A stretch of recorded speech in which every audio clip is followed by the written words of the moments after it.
Montana Fish, Wildlife and Parks says it has detected a fungus responsible for killing more than 6 million bats nationwide in a cave in Cascade County. The fungus can cause what is called white nose syndrome, and it was recently found in Lick Creek Cave. As you can see from this picture, it causes a white fungus to grow on the face and wings of hibernating bats. It can cause bats to emerge from hibernation early and exhaust the fat reserves they need to survive winter. FWP says Lick Creek Cave is one of the few caves in the state that supports a large number of hibernating bats, and while only the fungus has been confirmed, biologists say that it's likely they will find infected bats there next year. To prevent the further spread of the disease, the Forest Service is closing Lick Creek Cave and may close neighboring caves to try and prevent the collapse of the bat population.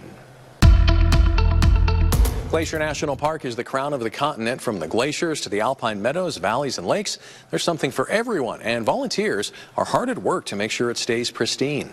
MTN's Sean Wells has more from the park.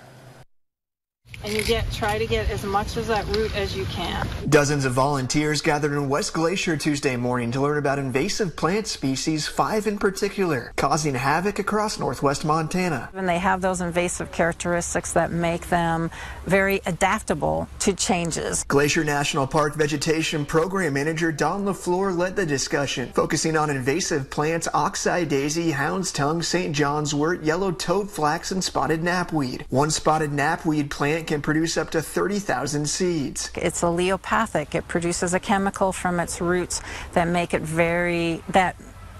kills anything that's not just like it around there. So when you get confronted with that 30,000 seeds, like, oh my goodness.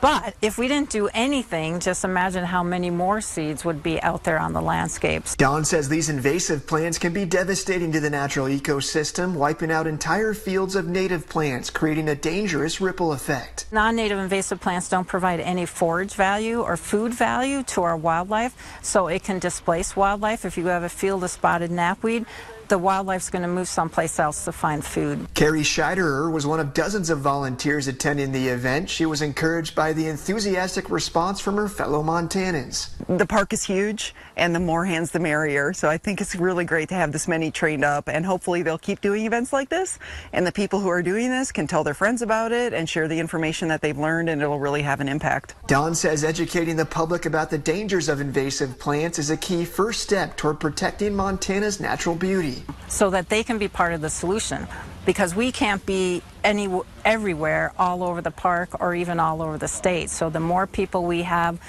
that know the word, that can spread the word out there to be able to help educate others, is just going to only be helpful in terms of trying to keep these non-native invasives at bay. In West Glacier, Sean Wells, MTN News.